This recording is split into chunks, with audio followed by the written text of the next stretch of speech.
and thank you so much for joining this morning's call.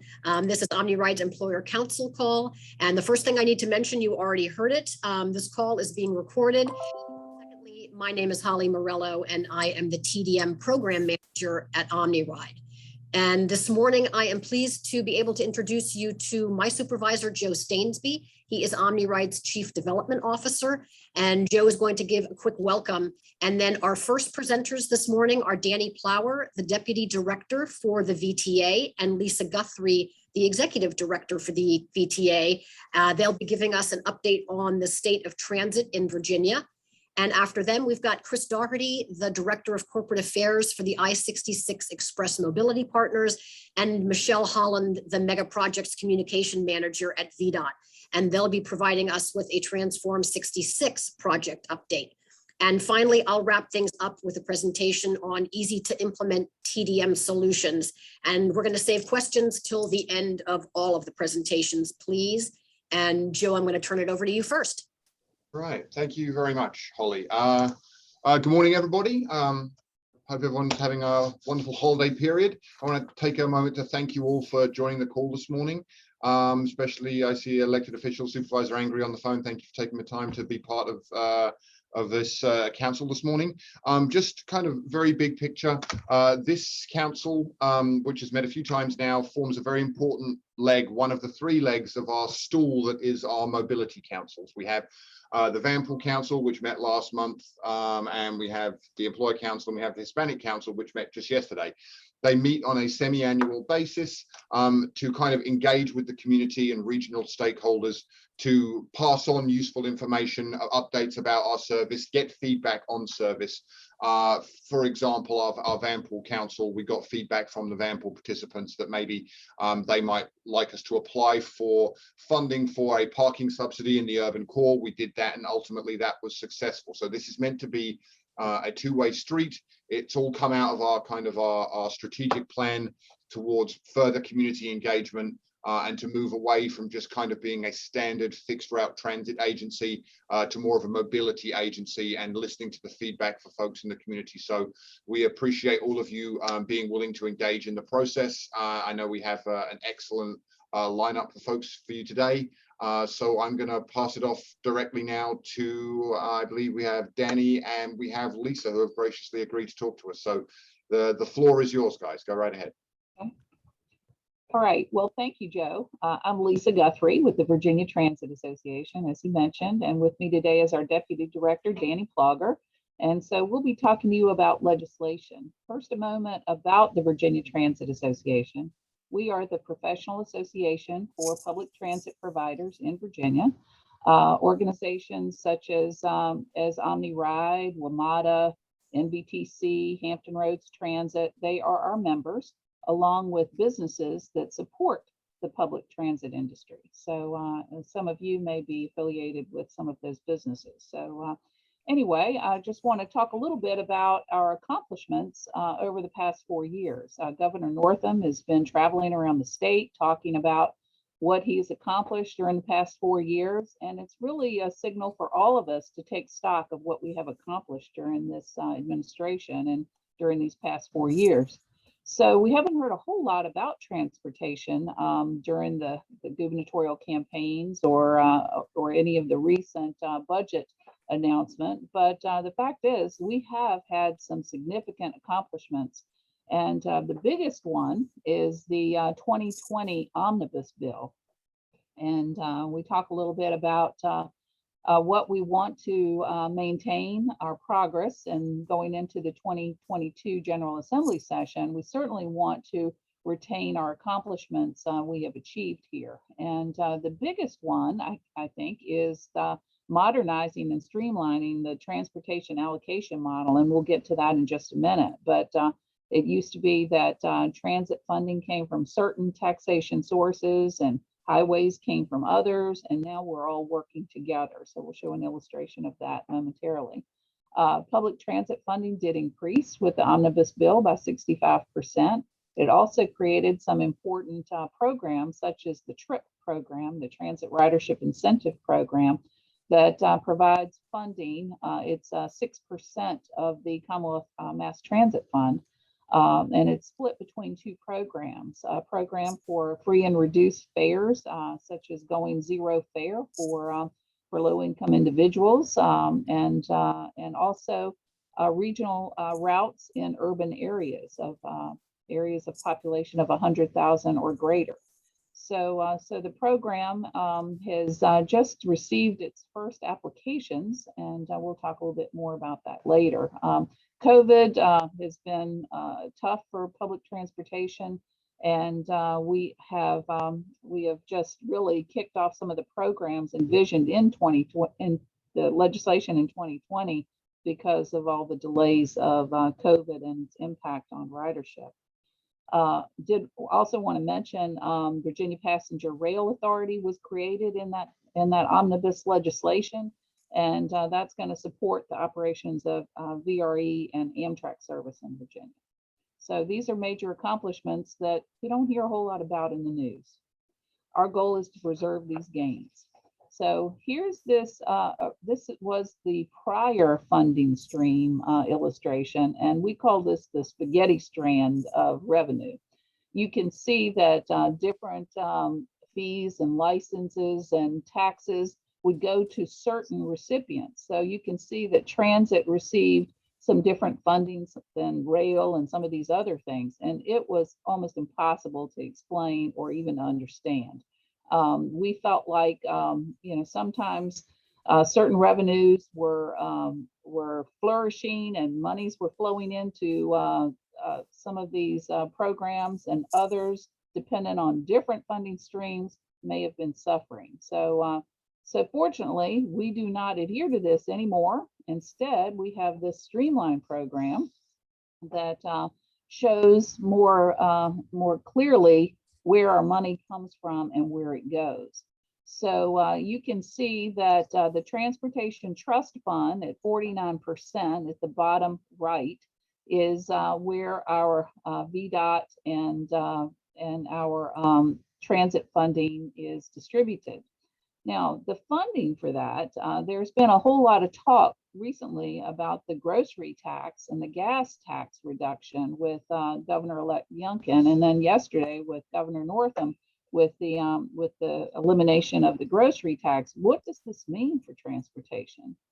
Well, the grocery tax, which was 2.5% tax on groceries, that it had been greater than that until Mark Warner was governor. But anyway, it now is at 2.5%, and some of that goes to K-12 education, some of it goes to localities, and some of it goes to transportation. So 114 million of that money now will be gone because the grocery tax is gone, and we have not heard from the governor other than it's going to be made up with the federal infrastructure funding, which, as you know, when we have certain funding, the intent was to expand infrastructure, not to displace the current funding levels.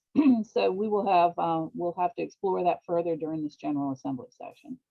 The other issue being the gas tax is that over the Omnibus Bill introduced increases in the gas tax over 2 years from 21.2% a gallon to 26.2% a gallon over 2 years.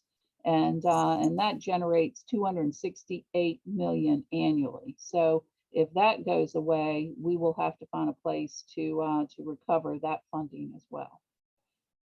Okay, let's move on. One of the other things I wanted to point out was that the Commonwealth Mass Transit Fund is 23% of the Transportation Trust Fund. So in the previous slide, it showed that fund was 49% of the total, and the transit fund is 23% of that. So it does generate some additional funding for transit. A few years ago, we were talking about a fiscal cliff and transit capital. It was some bonds were expiring, and we were going to see a deep decline in funding.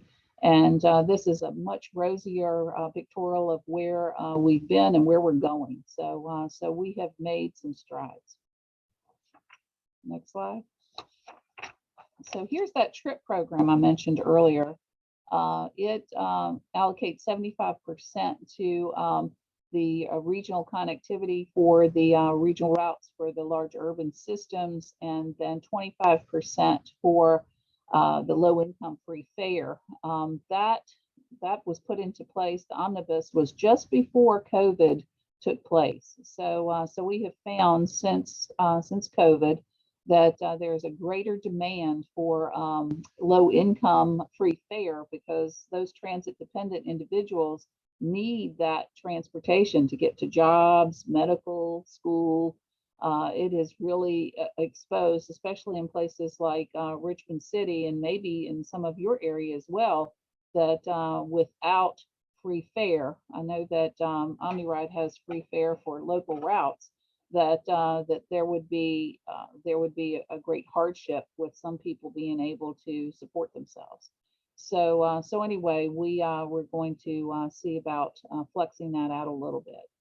The application period just closed, and so we have several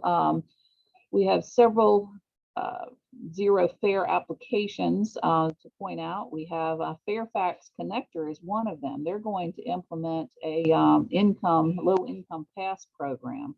Also, Greater Richmond Transit, Alexandria, and out in the mountains will have their recipients for this as well. There are 2 applications that were received favorably, but there was not enough funding for those. So they'll see about getting Charlottesville and Fredericksburg in that as well during this General Assembly session. Then we've got the regional connectivity applications, and those were Lynchburg, Petersburg, and Hampton Roads Transit out to the Navy base. So that's the first round of funds, and we'll see if we're going to have additional funds from the Commonwealth Transportation Board or the legislature to flex those out. All right, moving on. Last year, Delegate Dolores McQuinn put in House Joint Resolution 542 that addresses transit equity and modernization. So the emphasis is on engagement opportunities for underrepresented communities. But also, there's a big component of it that looks at electrification of vehicles. So the equitable delivery of transit services is planning and investing to provide access to opportunities, jobs, school, medical, housing, and activities for daily life. One of the things that the plan will be pointing out the need for an action plan to address identified transit agency rider and stakeholder needs. So next slide, please. So DRPT has been tasked with conducting this study, and they are contracting with Kimley Horn to conduct the study. And there are a number of different organizations and individuals involved in the work groups for this. The circles that you see are the work groups that have been identified, and you can see that we have system engagement. I'm sure some of you at OmniRide have been involved in some of this, looking at doing an assessment, collecting data on the adequacy of the infrastructure, and then looking ahead at emerging technologies and electrification. So finding ways to transition to that, because it's not as simple as just you get an influx of funding and you just go buy some electric buses. First, we have some delay in procurement.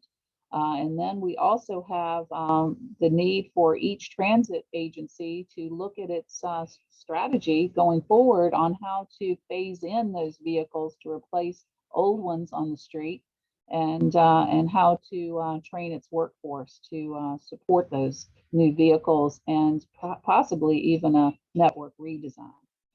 So lots going on with that. The initial program, the interim report was given to the General Assembly this month, and the final report will be concluding next summer with the final report to the General Assembly in August. All right, moving on. And I'm going to ask Danny to take this because Danny also serves as the director of the Virginians for High-Speed Rail. Danny.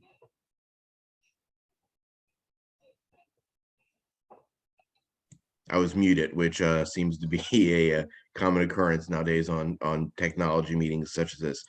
Thank you, Lisa, and thank you all for allowing me to talk. I'll talk a little bit about rail, and then we'll get into the federal part. But I also want to thank you. I am a native of Prince William County. Grew up in Manassas Park and Manassas, and graduated from what is now Unity Reed. When they won Time Magazine School of the Year, it was based on my graduating class, and so very excited to talk to my hometown community about rail and transit and all the great stuff happening.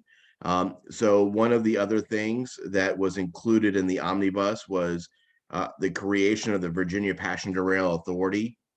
And this entity allows Virginia to own, maintain, construct rail corridors, as well as support the operations of VRE, Virginia Railway Express, and Amtrak. I think we should all be excited. Virginia's purchase of the Richmond to DC corridor, as well as some of the other corridors around the state, is fairly historic. The Commonwealth is now the owner of over 400 miles of railroad right-of-way, 250 miles of actual trackage, and they're in the process of building nearly 50 new tracks within the next 8 years, including the new Long Bridge over the Potomac River. And so this is a very historic investment in rail. I think understanding how bad I-95 is, and that we're just never going to be able to pave our way out of traffic. And so all these investments end up doubling our Amtrak regional service here in the Commonwealth, including additional trains to Southwest Virginia, serving Manassas and going into Alexandria in the Northeast Corridor, additional trains on the Urban Crescent, serving Quantico and Woodbridge, going all the way down to Richmond and out to Hampton Roads, Newport News, and Norfolk, as well as an abundance of additional, I think it's doubling VRE service on the Fredericksburg line, as well as weekend service, midday service, and some others. And so all these investments combined equal about the same amount of capacity, something that most people don't know. All the new rail trains equal about the same amount of capacity if you were to build additional lanes between DC and Fredericksburg on I-95. And so that's a huge investment, way cheaper than if we tried to pave our way out. And so getting into a little bit of COVID and its impact on transit, as well as the Infrastructure Investment and Jobs Act. COVID had a huge impact on transit overall. One of the things that many of us have seen is at one point about 90% of ridership on transit and rail was disappeared overnight because of COVID. A lot of that has returned, but primarily on our local routes. If you look at Metro buses or GRTC buses here in Richmond, the local routes have returned about 80%, 85% of pre-pandemic ridership. It's the commuter routes, which are only back at about 20% of pre-pandemic ridership, where there's still a lot of decline on the Metro trains, as well as on a lot of our commuter buses. And some of that has to do with governments not fully opening up, businesses not returning to 5-day work weeks, and a lot of other ancillary issues making folks comfortable returning on transit, while the roads, I-95 and 66, I think have returned to nearly pandemic levels, if not exceeded it in some cases. So there was a handful of pandemic legislation that was passed since March 2020. The CARES Act, the CRRSA, and then the latest one this past March, ARPA, the American Rescue Plan. And there was also some post-pandemic and service reauthorizations. The INVEST Act passed the House in July. It became the Infrastructure and Jobs Act and passed the Senate this past August. And then finally, the House passed the Senate's version in November. And that's what we've been discussing, and really the bulk of what we'll get into in the next couple slides, which is the impact of the IIJA. But first, let's look at the impact of the CARES. The pandemic legislation really had a tremendous benefit on our transit agencies. A lot of them were facing massive funding holes. And because of that revenue, overall, transit got about $70 billion through those three acts. Our transit agencies here in Virginia, including VRE, OmniRide, Dash, Metro, received about 1.5 billion, and that really allowed them to maintain some semblance of service, maintain employees and not have to lay folks off, and continue to operate at some level through the pandemic, even though they weren't generating ticket revenue. A lot of them went fare free. That also helped make sure that we didn't eliminate our Amtrak trains. Virginia received about $48 million for our Amtrak trains for our local regionals to allow them to continue to maintain service as well. And so I think we should all make sure to thank our federal delegation for support of those three bills. They were absolutely vital to ensuring that we didn't lose any transit or rail service here in Virginia, especially during the height of the pandemic when things were looking very, very bleak. Now, getting into the Infrastructure Investment and Jobs Act, this is kind of what it looks like now. Virginia is on pace to secure about $1.3 billion over the next 5 years in formula funding for transit agencies, including up in DC, OmniRide. That's about 36% over baseline of what they would normally expect to get. There's also an additional about $38 billion in competitive programs.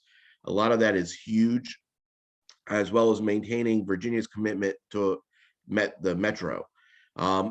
Virginia overall has been very competitive on transit programs, and so we anticipate that we will continue to do so. On the rail side, there's going to be about $50 million or $50 billion in competitive rail grants as well.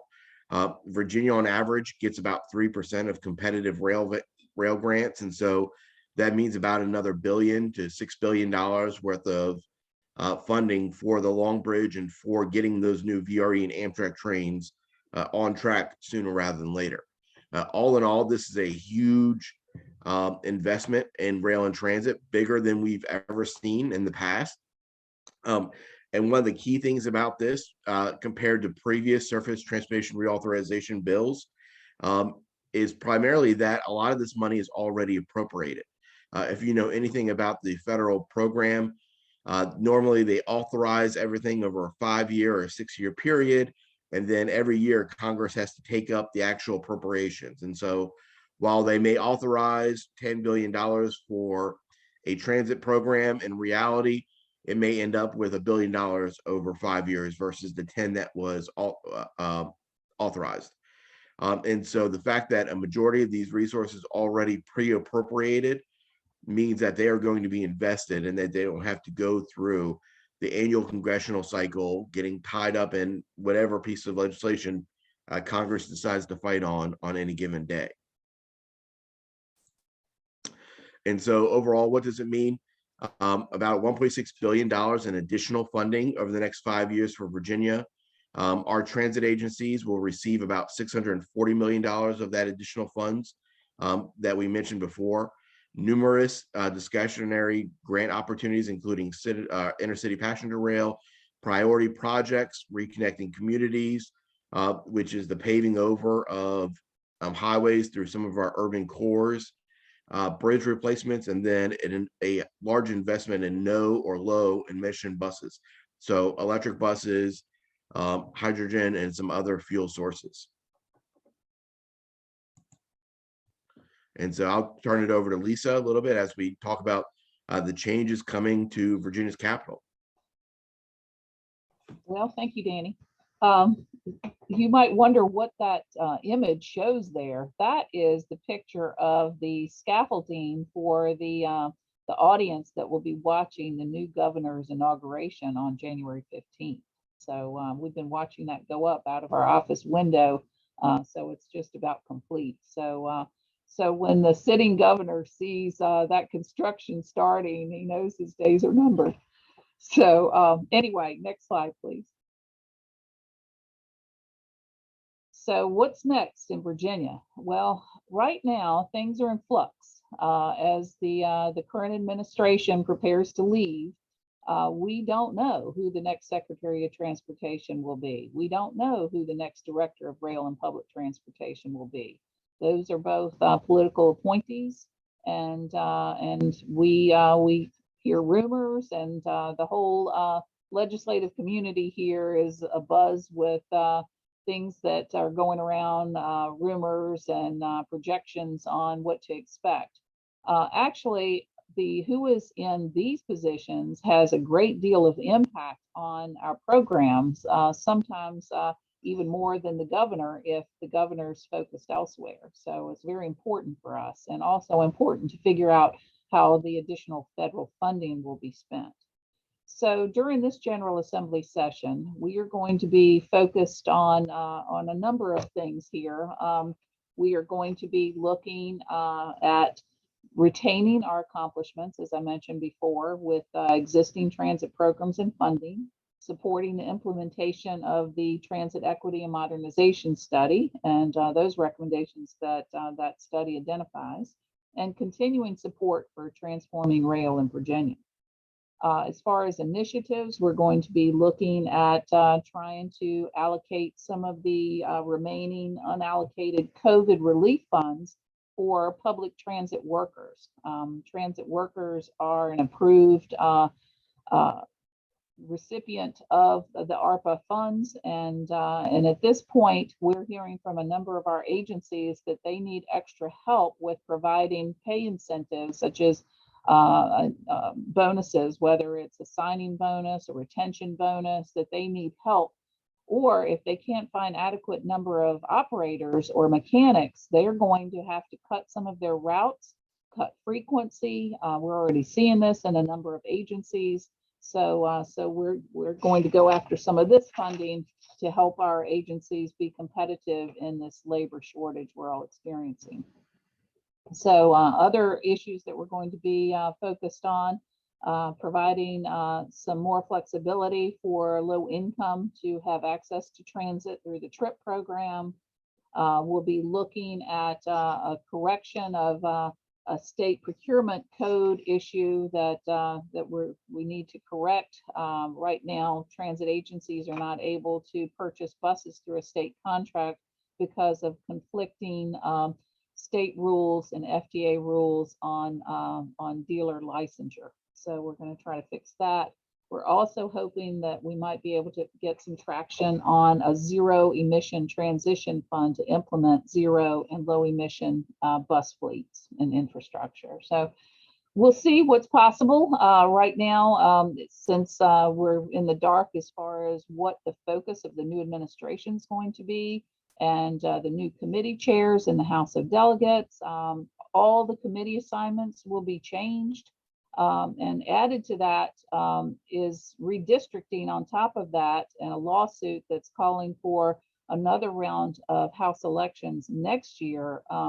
It's shifting sands here. So we're going to try to get some traction despite that. And we're going to have a legislative briefing once session gets going to bring all of our members into enlightenment, we hope, on what to expect for this 60-day budget session for 2022. So I'll end it there. Thank you, Danny.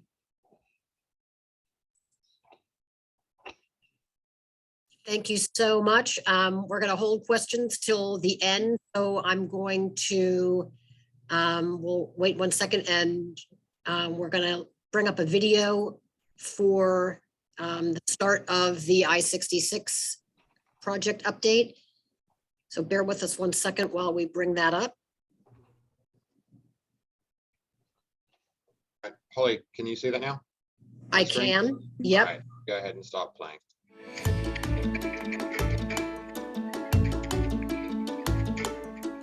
In late 2022, 22.5 miles of Interstate 66 from the Capitol Beltway to Gainesville, Virginia, will be transformed into a multimodal corridor that will move more people, provide safer, more reliable trips, and offer new travel choices.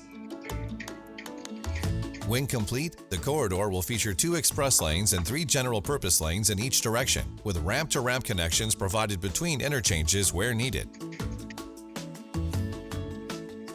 Combined with new bicycle and pedestrian facilities, new and improved interchange configurations, new transit options, and reserved median space for future transit. Tomorrow's I-66 will move more people and serve the needs of Northern Virginia's travelers well into the future. The project corridor begins shortly after the Route 29 interchange in Gainesville. At this point, drivers will have the first opportunity to enter the eastbound express lanes via an entrance ramp accessed from the far left lane. One important element of transforming I-66 is new choices for ride-sharing and transit. New park and ride lots are being built near I-66 at the intersection of Route 29 and University Boulevard in Gainesville, and off of Balls Ford Road at Century Park Drive in Manassas. Both park and ride lots will have a combined capacity of approximately 3,200 parking spaces, including space for commuter buses, kiss and ride areas, carpooling, van pooling, and local shuttles, as well as pedestrian and bicycle accommodations. Additional space is being reserved for more parking spots in the future. Both of these park and ride lots will have direct access to the express lanes via new dedicated ramps from University Boulevard and Century Park Drive. Heading east from Gainesville, drivers have the option to enter the express lanes via an entrance ramp, accessed from the far left general purpose lane, just prior to the Sudley Road interchange. As part of the Transform 66 project, I-66 Express Mobility Partners provided an additional $579 million concession payment to the Commonwealth of Virginia for transportation improvements in the I-66 corridor. Prince William County is using part of these funds to make additional improvements to Balls Ford Road, widening that corridor between Sudley Road and Prince William Parkway. From Sudley Road, drivers traveling to I-66 East can enter the express lanes by staying to the right on the Sudley Road on-ramp and continuing on a new flyover access ramp into the eastbound express lanes. From I-66 West, drivers will be able to exit the express lanes via a flyover ramp to exit to Sudley Road or to continue traveling westbound in the general purpose lanes. Several aging bridges along the project corridor, including Bull Run Drive over I-66, are being rebuilt to accommodate the widened highway. In Fairfax County, new pedestrian and bike facilities have been added along the corridor. Working closely with the Virginia Department of Transportation, local governments, parks, and community groups, 18 miles of new shared-use trail are being built by Express Mobility Partners and others, integrating with existing and planned trails near I-66. When close to residential properties, the trail will run along the highway side of the noise barrier. Where space allows, the trail will be on the outside of the noise barriers. At Route 29 in Centerville, the interchange is not being redesigned. However, the I-66 bridges over Route 29 are being widened, lengthened, and raised to accommodate future transportation improvements on Route 29, as well as provide space in the median for future transit services. At the Route 28 interchange, improvements involve constructing 12 new bridges, creating a multi-level interchange, which will provide direct access to and from the I-66 express lanes and general purpose lanes for Route 28 travelers. These new access points will reduce congestion and give drivers more travel options. These improvements also allow for the removal of the 4 traffic signals along Route 28 between I-66 and Eleanor C. Lawrence Park by late 2020. With the removal of the traffic signals north of I-66, Braddock Road and Walney Road are being reconnected with an overpass with ramps that give direct access to the I-66 express lanes and general purpose lanes, as well as access to and from Route 28 from the south. Drivers along I-66 eastbound will also have an opportunity to enter the new express lanes via a left-hand slip ramp just prior to the Route 28 interchange. A grade-separated pedestrian trail running through the interchange will provide connections to both existing and future Fairfax County trails. The project extends north on the Route 28 corridor, adding a 4th lane in each direction from the I-66 interchange to Westfields Boulevard. Poplar Tree Road will now connect with Stonecroft Boulevard via a new bridge.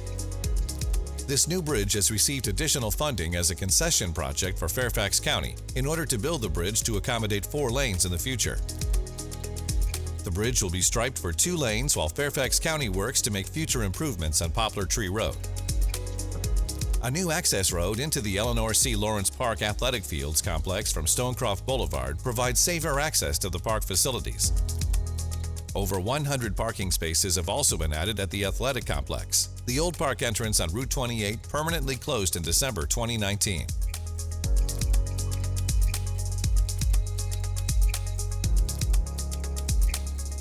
Continuing on I-66, between Route 28 and Stringfellow Road, new ramps provide access from the express lanes to the general purpose lanes in both the east and westbound directions.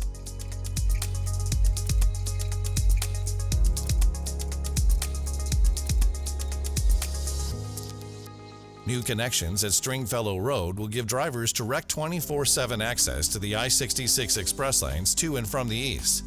This configuration allows for the preservation of median space to accommodate future transit.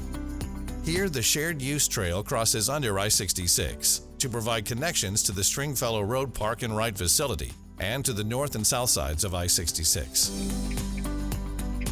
At Fairfax County Parkway, the shared use trail moves off corridor along Fair Lake Circle and Fair Lakes Parkway to connect with future Fairfax County Trail along West Ox and Random Hills Road. New ramps at Monument Drive give access to and from the express lanes eastbound and westbound.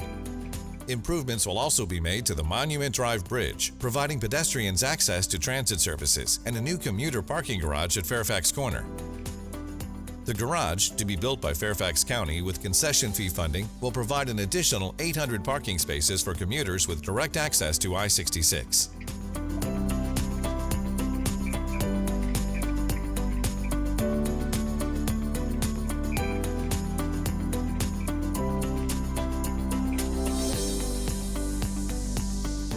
At Route 50, ramps from eastbound Route 50 to the eastbound express lanes and from the westbound express lanes to westbound Route 50 are added. The interchange shifts slightly towards the east to accommodate the widened center median and allows for safety improvements. A shared use trail winds through the interchange and connects to both planned and existing Fairfax County trails. The Route 50 interchange improvements will decrease delays and improve travel times in the area. The Waples Mill Bridge is being lengthened to accommodate the new I-66 footprint. Pedestrian and bike facilities will be added to the western side of the bridge and will connect to local trails on the north and south of I-66.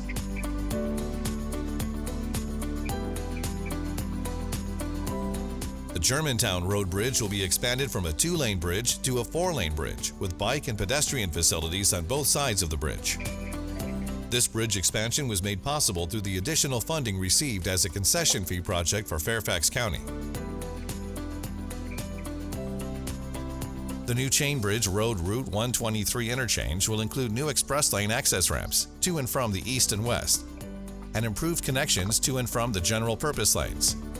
The shared use trail will run throughout the interchange, mostly grade separated.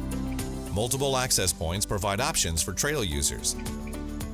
The new trails at Chain Bridge Road will connect to the City of Fairfax's new George Snyder Trail, which is also a concession fee funded improvement.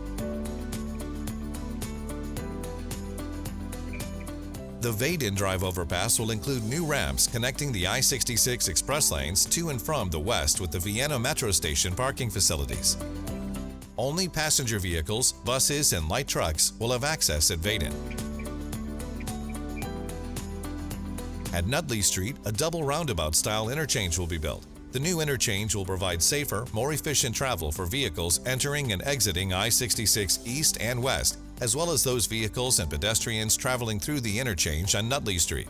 Additionally, the new design will enhance multimodal access with a grade-separated shared use trail through the interchange, connecting to other bike and pedestrian improvements being made around the Vienna Metro Rail Station and into the town of Vienna. Cedar Lane Bridge over I-66 is also being rebuilt to accommodate a widened I-66. The new bridge will include a shared use trail and wider sidewalk, as well as a nearby connection to the new shared use trail being built along I-66. A flyover ramp just east of Nutley Street provides express lane access from the eastbound I-66 general purpose lanes. Drivers will access this ramp from the right-hand side of the eastbound general purpose lanes. This ramp will also allow drivers in the eastbound general purpose lanes to access the I-495 north and south express lanes.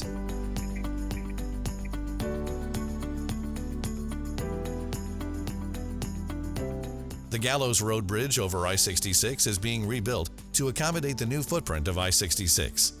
As part of the reconstruction, Gallows Road is realigned to improve sightlines for travelers, make room for future improvements to the roadway, and includes improved bicycle and pedestrian facilities on the bridge over I-66. Connection will also be provided to the new shared use trail built along I-66.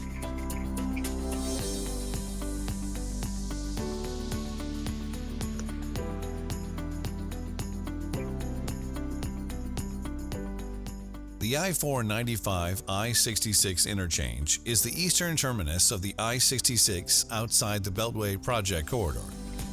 Here, drivers heading westbound from I-66 inside the Beltway will have the first opportunity to enter the westbound express lanes via an entrance ramp, accessed from the far left lane.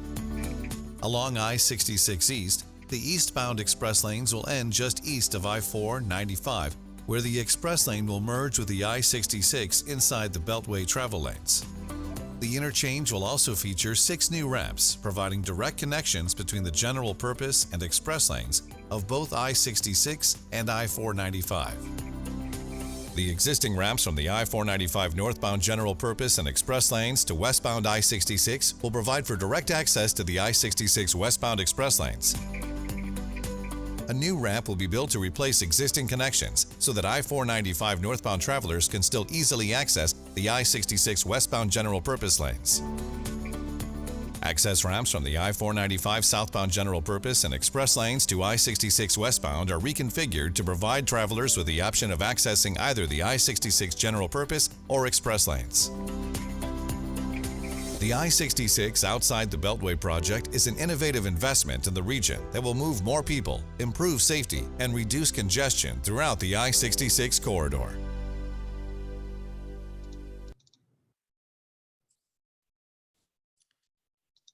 Okay, and now we're going to transition over to a live presentation, and I'll reintroduce Chris Doherty and Michelle Holland, and we'll give Michelle just a second to share her screen. Thank you.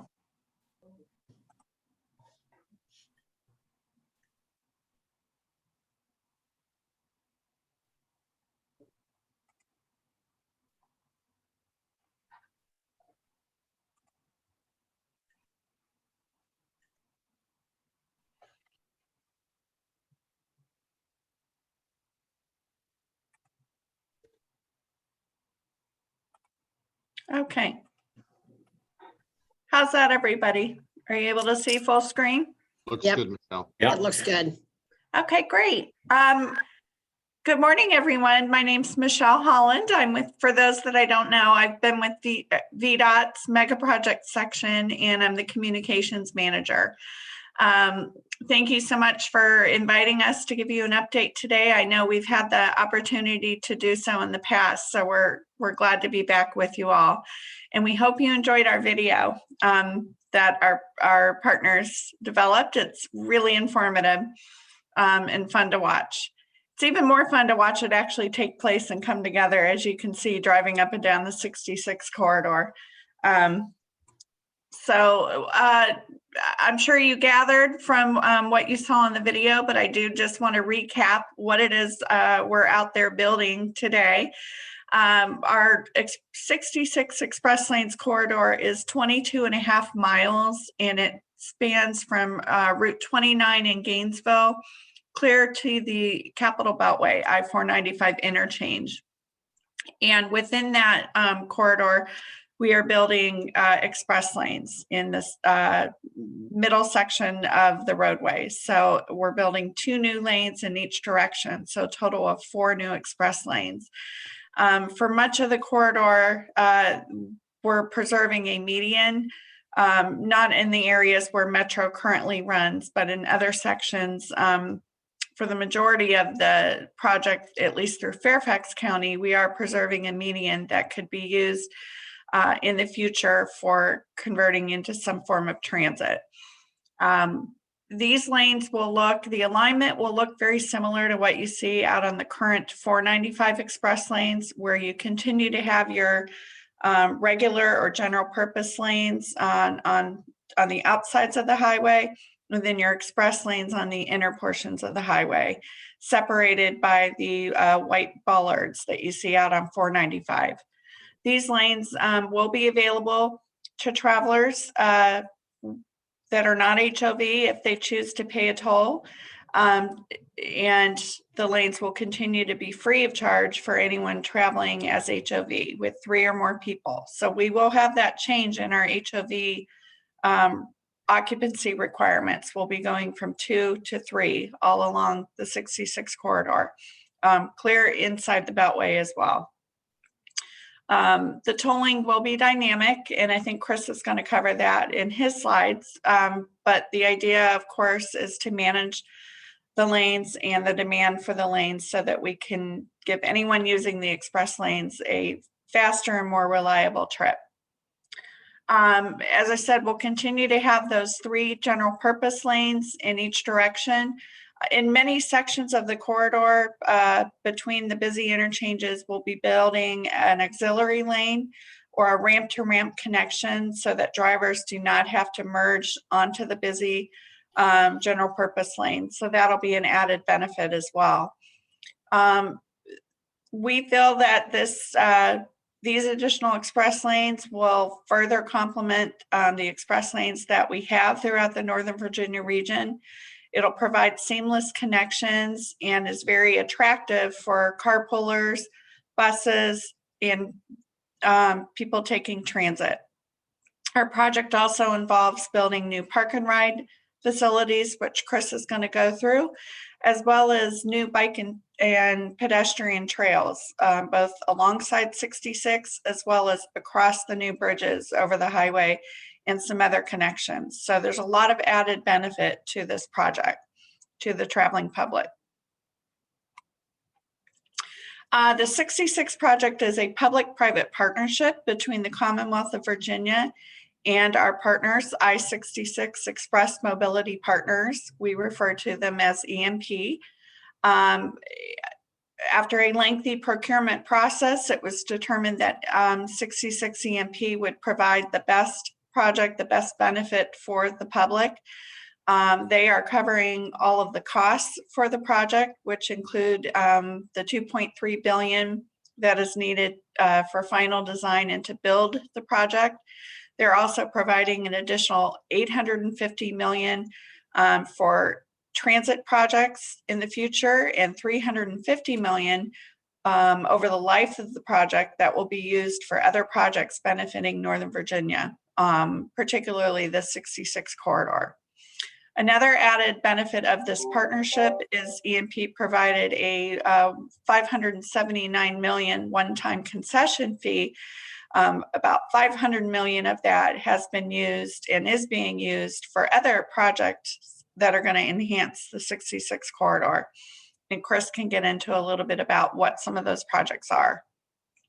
This is a long-term contractual relationship that the Commonwealth has with EMP. Our concession agreement with EMP is for 50 years.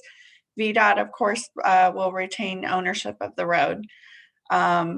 EMP will provide, once the road is open or the lanes are open, they will then continue to operate the lanes and maintain them. And we continue to coordinate with them through the life of construction and through the operations phase. Okay, I'm going to turn it over to my colleague, Chris Dougherty. He is with I-66 EMP as their corporate relations director.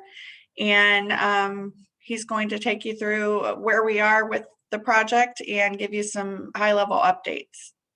Thank you. Okay, thanks, Michelle, and good morning to everybody. And just a housekeeping note, Michelle is driving the slides, so I'll be prompting her as we go forward. So appreciate the introduction. We wanted to show the video because, you know, there's an old saying that a picture tells 1,000 words and a movie tells a story. So we thought indulging you with 12 minutes of what the highway is going to look like helps you visualize what's going on with the project today. We always like to use a little road graphic to show what we're doing on the road, but basically we've been hard at work for the last 4 years. And I think of great interest to this audience is as part of encouraging carpooling and commuting during construction, we commissioned the first just under 1,000 park and ride spaces out in Gainesville back in late 2019. And then you saw in the video some of the traffic flow improvements that were made for Route 28 in order to improve north-south traffic flow on 28 prior to the express lanes being finished. So we are right on track. I'm happy to report today we are approximately 75% done on the project, and we know you and your employees have been very patient throughout that process. And we will be opening up the express lanes this time next year. And one thing we announced the other day, but this year we have laid over 1 million tons of asphalt, which sets a record within our company. And it just speaks to how extensive the work has been along the entire 22.5-mile corridor. We can go to the next slide, Michelle. So we wanted to dive a little deeper with you, given that this is an OmniRide audience. The facility that you see that's partially opened out at University Boulevard will eventually expand to just over 2,000 spaces with some additional space for future expansion. There'll be covered waiting areas.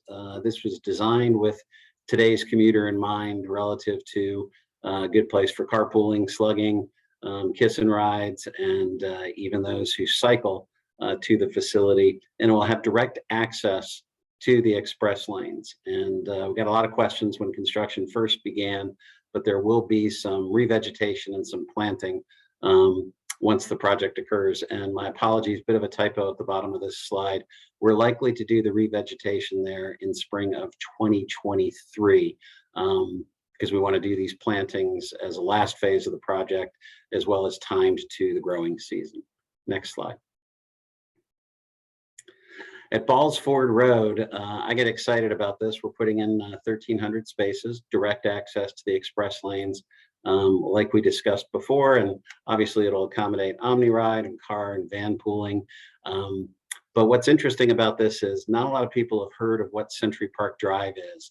It's a small little traffic light with the brand new Prince William Firehouse and McLean Distributing Trucking there, but that'll become a major access point for people to get to the express lanes because of those ramps. And we're also constructing our headquarters, administrative and operations facility, which will have a customer service function there as well. So you haven't heard of Century Park Drive today, but a lot more people will be talking about Century Park Drive as it relates to their commute in the future. And we're just a stone's throw from that new Western maintenance facility that OmniRide dedicated earlier this year. We can go to the next slide. We'll be putting out a lot of information over the last 12 months of where you get on and off the exit ramps or on or off the express lanes. And it's very similar to 95 and 495, where sometimes the exits to and from express lanes are aligned with the exits we're all familiar with. Other times there are places in between exits or at different access points to get to the express lanes. But if you're looking to the far left, those are the two large park and ride facilities at the western terminus of the project. And then once you travel all the way to the Beltway, you have a choice of either continuing on I-66 inside the Beltway or choosing the northbound or southbound general purpose or express lanes on 495. Next slide. Route 29, just wanted to dive a little deeper for those geographies of the project that are closer to you all in Prince William. But as the video mentioned, we are widening those crossings to accommodate future transit. There has been no active movement on expanding transit out 66, but our view is a 50-year view. And as we rebuild 63 bridges and overpasses, we're making sure we have room to accommodate not just our express lanes, but whatever transit might evolve along the corridor, especially out to the west. And we can go to the next slide. Route 28, we call it the mini mixing bowl. It has been an extensive project there. We've talked about the elimination of the traffic signals and the relocation of the entrance to the park. This picture, just to orient you, you are looking north So if you look at the new bridge that's about 3/4 of the way up the photo, that reconnects Braddock and Walney Road. That is open now, and you see all of the other connectivity and ramps that are being put in place that'll give people full access to and from the express lanes and general purpose lanes at this interchange. We can go to the next slide.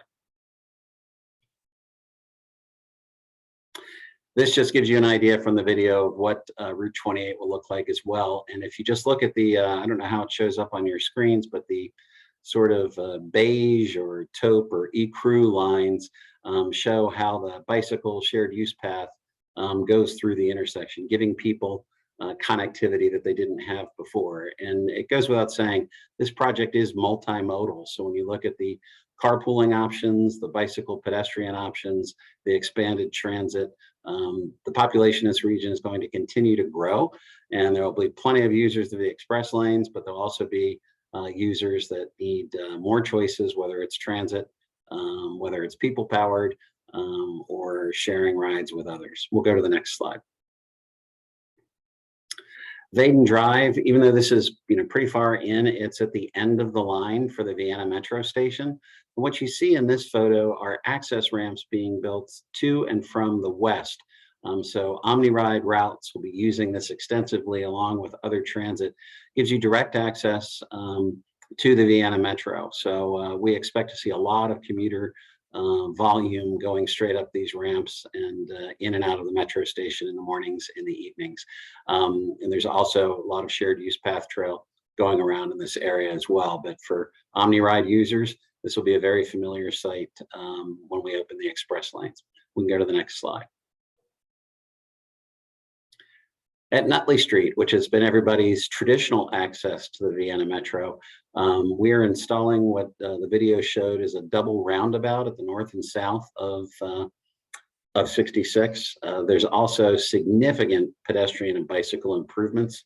Not a very walkable area for those who live and work near there.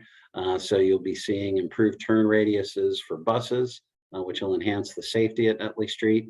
Just one more place where commuters will be accessing either the town of Vienna or Metro, and that work is fully underway. And we'll go to the next slide. And at I-495, which is our maxi mini mixing bowl, it's a pretty extensive interchange. A lot of work is going on there right now. Motorists have been very patient over the last several weeks as we've had to do nighttime lane closures, both on 66 and on 95, to put in place the beams for those new ramps and bridges that you see being constructed. But this was all designed to have everybody be flowing smoothly at this big decision point, whether they're going to continue east on 66 or north or south on 495. And we'll go to the next slide.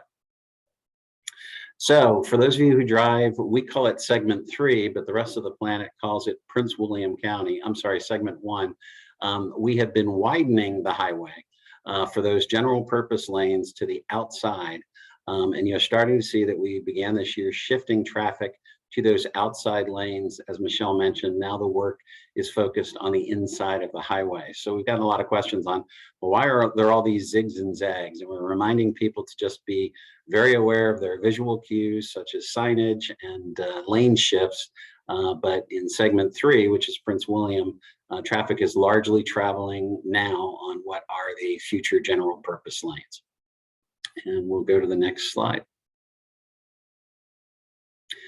And everybody's interested in what traffic flow has been pre and post COVID.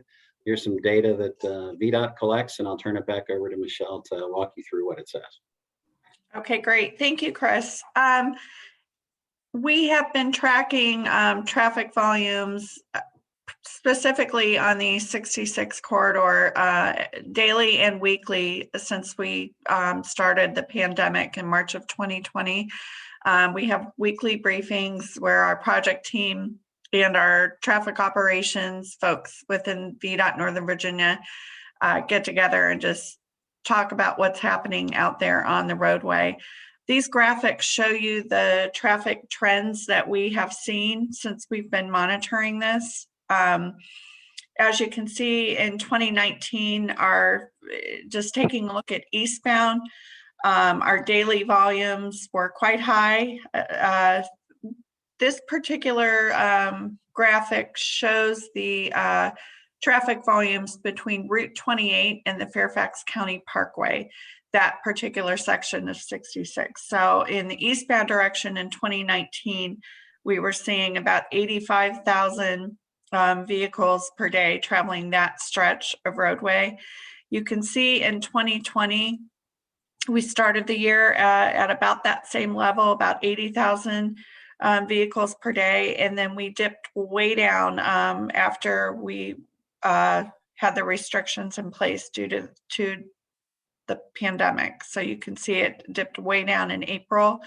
It started to make its way back up really by mid-year, June, July timeframe. And you can see with 2021 where we are today. We are seeing traffic volumes start to come back up.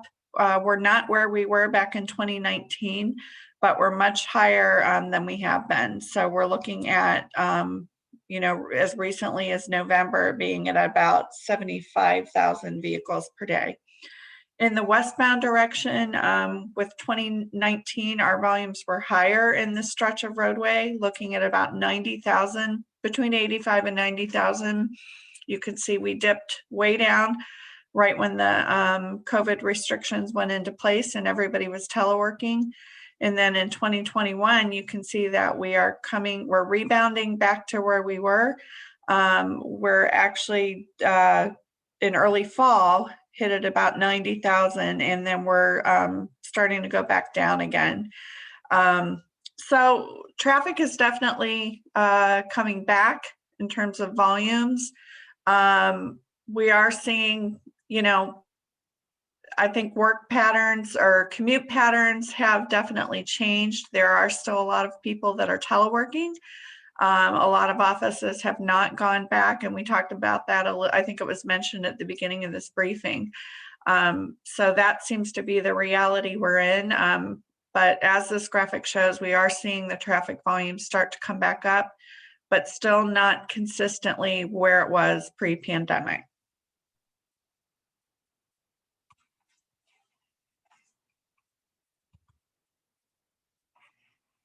Okay.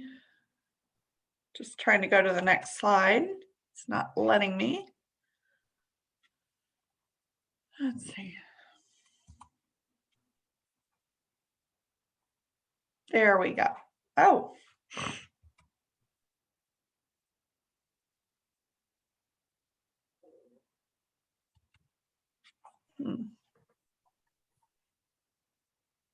Okay, there we go.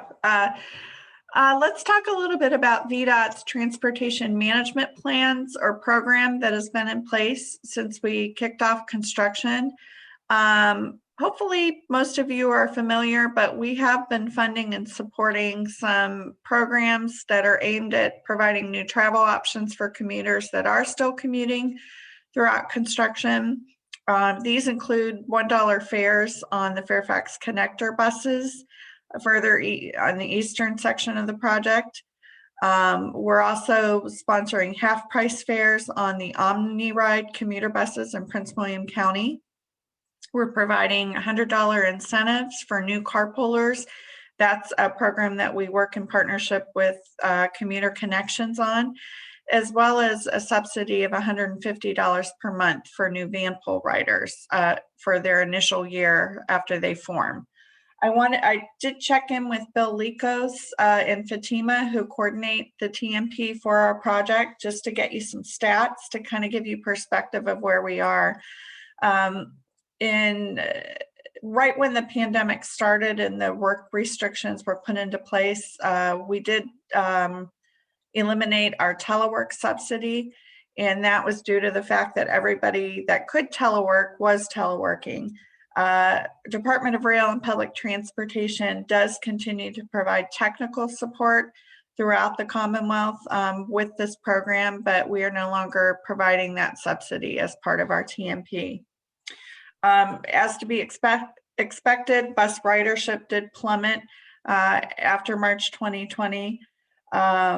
And at that time, both OmniRide and Fairfax Connector did discontinue fare collections. So our subsidy that you see there on the slide, we discontinued that as well. After bus fares were restored, our subsidy program was resumed. We're now seeing that ridership is at the highest levels that it has been since March 2020, when the pandemic restrictions went into place. Also important to note that our TMP program subsidized supplemental buses on the OmniRide commuter routes so that more buses could be provided and social distancing could be maintained.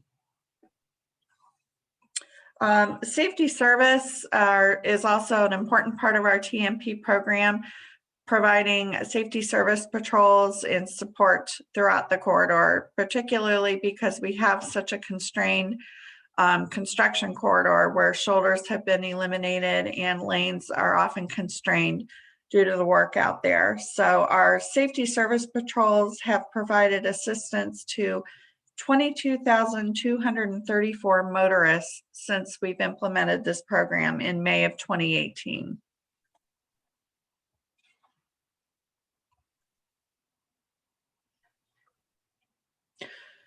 This slide just goes over the various ways that we get in touch with the public and provide information. We do have a very robust project website, transform66.org. And it is the Outside the Beltway website, and we provide current information on all of the construction activities happening throughout the corridor, as well as lane closures and traffic changes. So we provide updates on a daily and weekly basis on our website. We put out a weekly lane closure report, which really gets into the detail of what is going to be closed, you know, on each day of construction. So anyone looking for a particular area within the corridor could find their location and get the specific lane closures that are planned. We also provide a direct link to VDOT's 511 for real-time traffic conditions and work zones. You can connect easily to the cameras that are out there throughout the corridor. We, of course, have our TMP dedicated web page where you can have direct click or connection to our partners that are implementing these programs that we just talked about as part of our TMP. We have an interactive map, which is really nice to use. You can plug in a specific location and get information and visuals about what we're building at that location and what it will look like post-construction. We have an easy access to the project video. If you're ever working with an audience or one of your stakeholder groups and want to show that, you would have access to that. We also have an opportunity for you to sign up for updates if you're not already receiving them, which is really useful. Rather than having to go to the website, you'll just receive our regular emails with updates. If people have specific construction questions or inquiries, you can reach us at our transform66@vdot.virginia.gov email address, or our partners, the design builder, FAM Construction, has a dedicated email address at outreach@fam66.us. And they also have that hotline number that you're seeing on the slide there, 703-662-3892, for people that have questions and need quick assistance. Okay, and that concludes our briefing.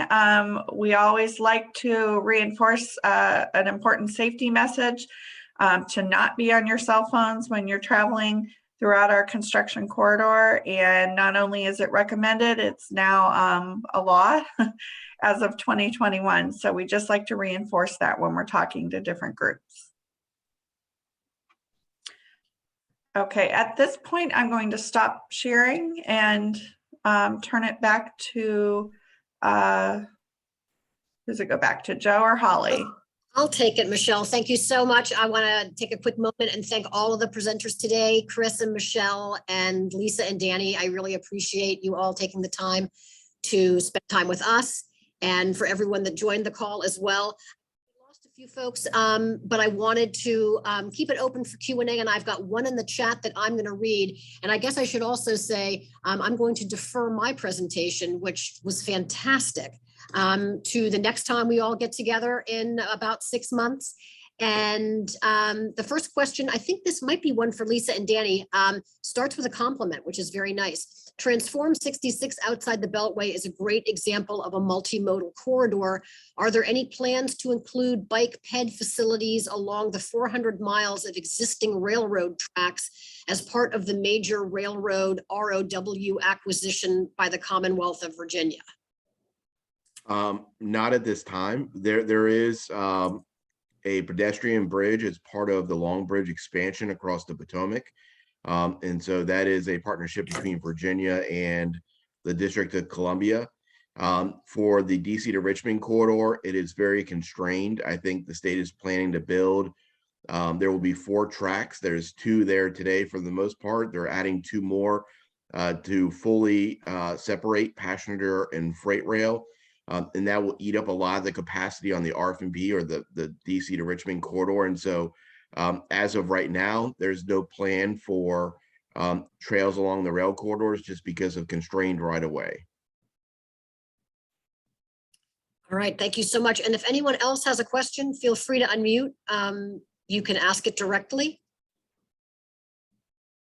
Good morning, Holly and all. First off, I'd like to start with is congratulations to Holly for receiving the Association for Commuter Transportation Award for Efficient Multimodal Transportation System. Oh, thank you so much. Thank you. Yeah. Of course, when the announcement came out from OmniRide, it was ACT President Award. And I went, what is ACT? There's so many variables there. It's not so much a question. It is an as a current and future impact in the healthcare arena. As you may or may not know, on 1 October, University of Virginia Health System now owns everything from Culpeper up here to Manassas. It is now called the UVA Community Health, and a gentleman by the name of Eric Shannon is the interim CEO. And they've already begun realignment of the 2 campuses at Haymarket and the one in Manassas. For example, neurology got moved completely out of Haymarket and it's now consolidated. So that will reduce trips on 66 right there. But to counter that, there is a piece of land across from the Haymarket Hospital that was originally part of the grand design that now is looking at 344 age-restricted homes. Age restriction at 45 and older. It's kind of a different age restriction setup. But it's to be watched to what happens as UVA Community Health realigns back and forth. But also in a conversation with someone from UVA, longtime friend, is a question came up because when you're down Culpeper Way, you got Virginia Regional Trans, and then you got OmniRide. But someone is anybody thinking of that next step of a handoff point? And I said, that one's way above, I think, a lot of people's thinking. But my observation again was just that for I-66 in the healthcare world, stand by. They're making changes. Thanks, Ray. We appreciate those comments. All right, well, everybody, we're about 14 minutes over. I really appreciate everybody staying on and for joining us. So I want to say have a great day and happy holidays. And I hope to see a lot of you. Thank you very much. Bye.